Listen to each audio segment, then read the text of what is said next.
The David Nash Sr. family hails from Hope, Arkansas, a southern town 113 miles away from Little Rock.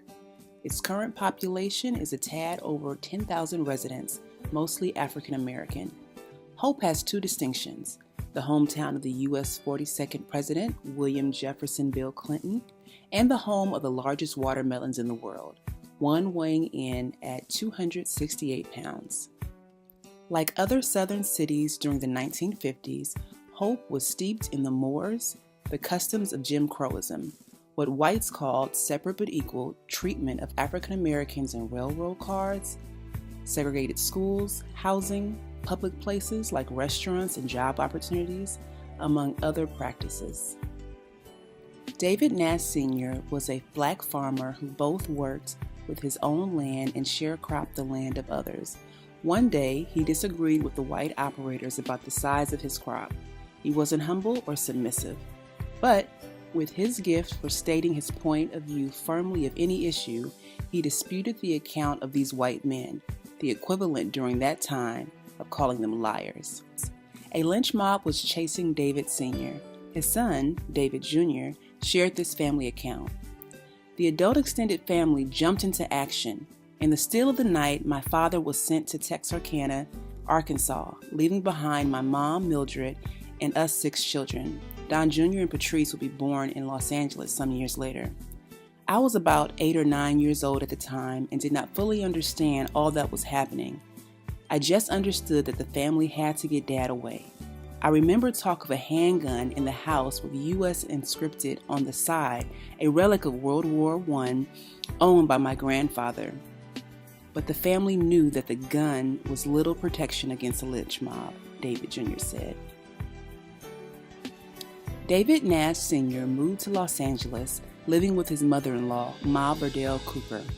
Months later, on December 1, 1951, the entire family moved to Los Angeles as they became a part of the Second Great Migration, a movement of blacks between 1940 to 1970, which brought at least 5 million people to the North, California, and other western states.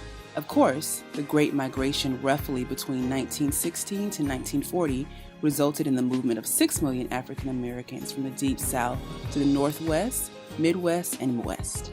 It was a rainy day when the family arrived, much different from all that sunny California weather that they had heard about back home. Even so, this family embraced a journey in the making. The Nash children were enrolled in the public schools of California, sometimes changing schools as the family changed housing. The Nash parents rented a house on 48th and Avalon. They moved to the Pablo del Rio project. And then it arrived. The family-owned home at 351 West 45th Street, purchased in 1959. This accomplishment brought family pride, but it became more than that. It was a place of family love and strengthening, the table of big dinners that always included guests, the reminder that despite the challenges along this journey, the Nash family had achieved the American dream. David Nash Sr. worked in a steel mill job. His California dream did not end with home ownership, though. As daughter, Dr. Shirley Weber, state assemblywoman for the 79th District, shared in a May 2017 Los Angeles Times article, Dad knew what racism had denied him. Therefore, he preached education to us day and night. When I was a little girl, Daddy told me that he would drink muddy water and sleep in a hollow log if I wanted to go to school. Central to it all was Mildred Nash, his wife, a member of the Church of Christ in Washington, Arkansas. Mildred united with the 43rd and McKinley congregation on her arrival to Los Angeles. She kept herself and her children rooted in the church. The children reflect on their parents.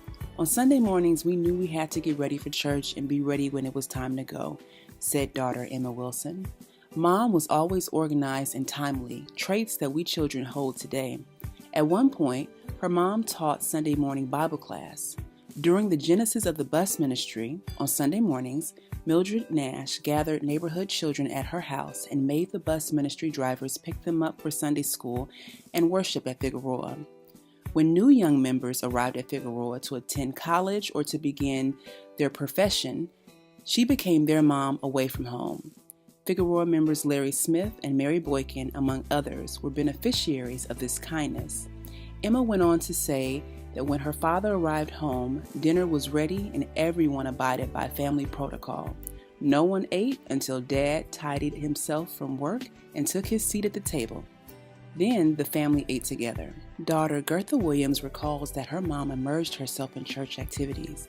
She became a member of the radio chorus. Gert chuckled as she recalled this incident about the late Brother Floyd Lee, the group's meticulous maestro. One evening, Brother Lee called about 10 p.m. He said that he was thinking about rehearsal, and in his mind, he was now hearing the sound of someone who was off-key. So he asked Mom to sing her part. He was doing the same for other members of the group. Gert also remembers her mom serving as zone secretary for the late Brother W.W. Godbolt, her participating in the Women of the Golden West, her participating in the sewing and quilting classes, and her working in the kitchen. I joined Mom in working in the kitchen, Gert said, and I've been a part of the kitchen group myself for over 40 years. Lois Anderson added, both parents worked to help us succeed regardless of what our career goals were. Had it not been for them, babysitting, rushing to pick up a child, our tasks would have been much more difficult. Dad was always a man who put the needs of his family first. Mom was a full-time homemaker. Dad would bring his check home every Friday, have Mom give him $5 for himself, and trust her to manage the rest for the family's needs. Even when our mother passed in 1977, Dad was still there for us, helping in any way he could. Mom had done so much for him until I knew he would need help in managing the house, so I moved back home with him. He kept up his routine, bringing his check home to me now and taking out spending money only and being accessible to the children and grandchildren at all times, Lois said. Son Don Nash Sr. agreed. The greatest lesson that I learned from my dad was family is first. For Dad placed family before himself and anything else. He worked every day except for the graduation day of one of his children and brought his entire check home. Dad met every need that he could of his children and grandchildren. And Patrice Nash Davis, the baby of the Nash family, agreed with all the fond memories shared by her siblings, for she likewise holds these tender sentiments. Throughout the years, Mildred had encouraged David Sr. to become a Christian. He was baptized and worshipped at the Figueroa Church of Christ during his later years. He passed in 1994. March 4th, 2018, marks the 100th birthday of David Nash Sr. We celebrate his legacy and his strength. David Nash Sr., a purposeful life lived well.